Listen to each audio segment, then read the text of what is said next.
സംവരണമടക്കമുള്ള വിഷയങ്ങളിൽ സർക്കാരുകളെയും രാഷ്ട്രീയ പാർട്ടികളെയും വിമർശിച്ച് കത്തോലിക്ക സഭാ നേതൃത്വം. കത്തോലിക്ക കോൺഗ്രസ് സമുദായ സമ്മേളനത്തിലാണ് പാലാ ബിഷപ്പും ചങ്ങനാശ്ശേരി സഹായമെത്രാനും രാഷ്ട്രീയ പാർട്ടികൾക്കെതിരെയും സർക്കാരുകൾക്കെതിരെയും വിമർശനം ഉന്നയിച്ചത്.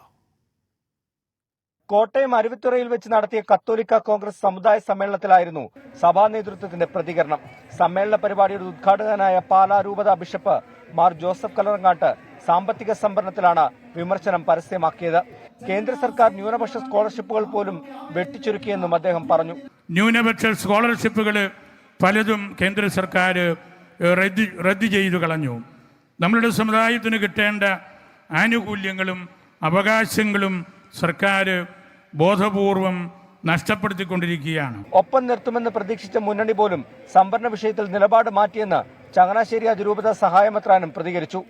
വന്യമൃഗശല്യം ഉൾപ്പെടെയുള്ള വിഷയങ്ങളിലും വിമർശനം ഉയർന്നു. എത്രയോ നാളുകളായി ഈ ബഫർ സോൺ പ്രശ്നത്തിന് ന്യായമായ ഒരു പരിഹാരം തേടി നമ്മുടെ അഭിമന്യ പിതാക്കന്മാരും നേതാക്കന്മാരും ഈ രാഷ്ട്രീയക്കാരുടെ പിന്നാലെ നടക്കാൻ തുടങ്ങിയിട്ട് എന്തുകൊണ്ട് നമ്മൾ അവഗണിക്കപ്പെടുന്നു എന്ന് നമ്മൾ ചിന്തിക്കണം.